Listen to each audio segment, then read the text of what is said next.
ఎట్లా ఎట్లా చూసుకోవచ్చు? ఎందుకంటే ఇప్పటికే మీరు జాతీయ మేనిఫెస్టోని విడుదల చేసారు తుక్కుగూడ సభ వేదిక ద్వారా.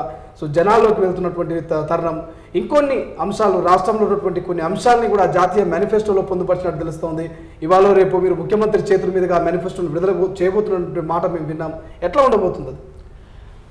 వాస్తవంగా భారత రాజకీయాల్లో మనం ఆహ్వానించదగ్గ పరిణామం ఏంటంటే మొదటిసారిగా మేనిఫెస్టోల మీద చర్చ జరుగుతూ ఉన్నది. ఓకే, నిజానికి ప్రజాస్వామ్య వ్యవస్థలో ప్రతి రాజకీయ పార్టీ తాము ఏం చేయాలనుకుంటుంది, ఏం చేయాలని తప్పిస్తూ ఉంటుంది, ఆలోచిస్తుంది అన్న విషయాన్ని మేనిఫెస్టోలో పెడుతుంది. అంటే డెవలప్డ్ డెమోక్రసీస్లో, అంటే బాగా అభివృద్ధి చెందిన ప్రజాస్వామ్య వ్యవస్థల్లో మేనిఫెస్టో చదివే ఓటర్ నిర్ణయం తీసుకుంటాడు తను ఏ పార్టీకి ఓటేయాలని. భారతదేశంలో ఇంకా ఆ స్థాయికి మన ఆలోచన విధానం ఎదగలేదు. కానీ ఈసారి మాత్రం మొట్టమొదటిసారిగా మేనిఫెస్టోల మీద చర్చ జరుగుతూ ఉన్నది. మేనిఫెస్టోలో ఉన్న అంశాలు, అది కాంగ్రెస్ మేనిఫెస్టో కావచ్చు, బీజేపీ మేనిఫెస్టో కావచ్చు, ఆ విషయాల మీద చర్చ జరగడం అనేది ప్రజాస్వామ్య విజయంగా మనం భావించాలి.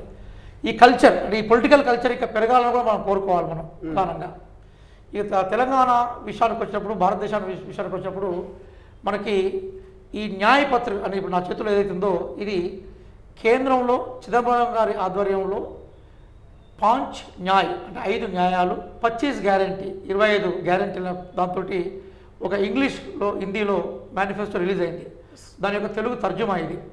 అయితే తెలంగాణ విషయానికి వచ్చినప్పుడు ఏంటంటే, తెలంగాణలో దుద్దిల శ్రీధర్ బాబు గారి అధ్యక్షతన మనకి ప్రొఫెసర్ జానయ్య గారు, మేమందరం కలిసి, వినోద్ కుమార్ గారు, మేమందరం కలిసి తెలంగాణలో కొన్ని ప్రత్యేకమైన అంశాలు ఉన్నాయి. ఉదాహరణకి మిగతా రాష్ట్రాలకు తెలంగాణకు ఉన్న తేడా ఏంటంటే, తెలంగాణ రాష్ట్రంలో తెలంగాణ రాష్ట్రం ఏర్పడతా ఉన్నప్పుడు ఇది 2014 విభజన చట్టం ఆధారంగా ఏర్పడిన రాష్ట్రం.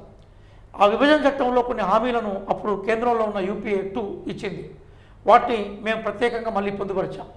అలాగే తెలంగాణ రాష్ట్ర ప్రయోజనాలు భిన్నంగా ఉంటాయి.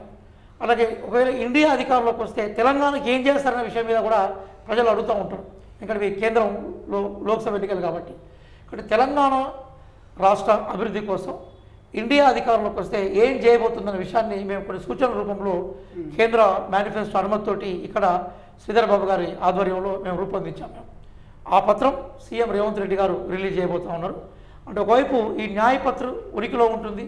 ఇందులో ఇంతకుముందు నేను చెప్పినట్టుగా 5 న్యాయ్ 25 గ్యారెంటీ ఉంటుంది. దీంతోపాటుగా తెలంగాణ రాష్ట్రానికి మా ప్రభుత్వం, అంటే ఇండియా ప్రభుత్వం రేపు ఏం చేయబోతున్న విషయాన్ని చాలా క్లియర్గా మేము ఇండికేట్ చేయబోతున్నాం. ఎస్, దాంతోపాటు మీరు అన్నట్టుగా నిజంగానే మేనిఫెస్టోలో వార్ నడుస్తుందని కూడా ఒక రకంగా చెప్పుకోవచ్చు. వైపు బీజేపీ మోడీయే గ్యారంటీ అంటున్నారు, మీరేమో 6 గ్యారంటీలతోటి, ఏదైతే 13 హామీలతోటి మీరు తెలంగాణ వ్యాప్తంగా అధికారంలోకి వచ్చి ఇప్పుడు 5 గ్యారంటీలు 5 హామీలు అంటున్నారు. నిజంగా ఏ మేనిఫెస్టోను తెలంగాణ ప్రజలు నమ్మాలి, ఏ మేనిఫెస్టోను భారత ప్రజలు నమ్మాలి? ఇప్పుడు ఒకటి ఏంటంటే, ఫస్ట్ మొట్టమొదటిసారిగా ప్రజలు మేనిఫెస్టోలో ఏముందో తెలుసుకోవాలి. ఓకే, చాలా ఆశ్చర్యమైన విషయం ఏంటంటే, గౌరవ ప్రధాన మోడీ గారు, వారు గౌరవ ప్రధానమంత్రి గారు, ప్రధానమంత్రి పదవిలో ఎవరున్నా కూడా వాళ్ళని గౌరవించాల్సిన సంస్కృతి మనకు ఉండాలి. ఆయన కాంగ్రెస్ మేనిఫెస్టోలో లేని విషయాలు కాంగ్రెస్ మేనిఫెస్టోలో ఉన్నాయని చెప్తున్నాడు. ఉదాహరణకి ఇప్పుడు మీ ఎదురుగానే ఇది ప్రింటెడ్ మ్యాటర్, ఇది మార్చాకైతే మాకు ఉండదు. ఇంగ్లీష్లో, హిందీలో ఏముంటే దాన్ని మేము యాసిస్గా తర్జుమా చేసి మేము తీసుకొస్తున్నాం. నేను తొలి వెలుగు మీ ద్వారా విజ్ఞప్తి చేస్తుంది, దయచేసి మేనిఫెస్టోలో ఒక్కసారి మీరు దీన్ని ప్రజలకు దీన్ని విజువల్ చూపెట్టండి. ఇలా చాలా క్లియర్గా 5 న్యాయాలు 25 గ్యారంటీలు ఇచ్చాం. ఇందులో ఎక్కడ కూడా మతాలకు సంబంధించిన పేరు మేము ఎక్కడ ఇవ్వలేదు.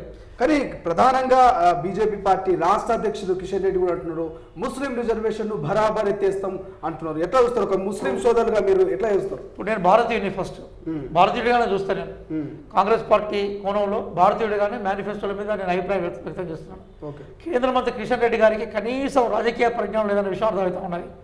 ఇప్పుడు బీసీ అంటే మనకు భారతదేశంలో బాగా గుర్తుపెట్టుకోండి, scheduled caste, scheduled tribes reservation భారత రాజ్యాంగం వాగ్దానం చేసింది. ఎస్సీ ఎస్టీ రిజర్వేషన్లు భారత రాజ్యాంగం ఇస్తుంది. ఓబీసీ రిజర్వేషన్ల విషయానికి వస్తే ఏమైందంటే, బీసీ రిజర్వేషన్ ప్రధానంగా ఈ బీసీ రిజర్వేషన్ రాష్ట్రాల పరిధిలో ఉంటాయి. ఏ రాష్ట్రం ఆ రాష్ట్రంలో ఒక ప్రత్యేకమైన కమిషన్ ఏర్పాటు చేసి ఇస్తుంది. మన దగ్గర కూడా సుబ్రహ్మణ్యం కమిటీని రాజశేఖర రెడ్డి గారి పీరియడ్లో వేసినప్పుడు ఈ రాష్ట్రంలో ముస్లింల సమాజంలో ముస్లింలలో కూడా వెనకబడి తరగతులు ఎవరుతుంది. ఎందుకంటే వెనకబడి తరగతుల్లో మాత్రం రిజర్వేషన్ ఇస్తారు. భారతదేశంలో రిజర్వేషన్లు అనేది మత ప్రాతిపదిక ఉండదు, వెనకబడి తరం ప్రాతిపదిక మీద ఉంటుంది. ఎక్కడ కూడా మీరు భారత రాజ్యాంగం చదివితే there is no backward caste అనే పదం ఎక్కడ కనిపించదు. There is a word that is backward class అనే పదం ఉంటుంది, అంటే వెనకబడ్డ తరగతులు, వెనకబడిన వర్గాలు. కాబట్టి ఏ తరగతులు వెనకబడిన సమాజంలో ఉన్నాయో ఆ వెనకబడిన తరగతిలో ఉండే వాళ్ళని ఐడెంటిఫై చేసి ఇచ్చారు.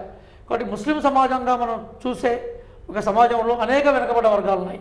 అందులో మీకు కటింగ్ చేసే వాళ్ళు ఉంటారు, అందులో దోబి అంటే మనకు బట్టలు ఉతికే వాళ్ళు ఉంటారు, అందులో మనకి పాములు పట్టే వాళ్ళు ఉంటారు, అందులో ఫకీరులు ఉంటారు, అందులో వ్యవసాయం చేసే వాళ్ళు ఉంటారు, అందులో సామాజిక వివక్షత గురైన వాళ్ళు ఉంటారు. కాబట్టి ఏ ప్రాతిపదిక మీద అయితే రిజర్వేషన్ ఇచ్చారో అదే ప్రాతిపదిక వీళ్ళకి ఇచ్చారు.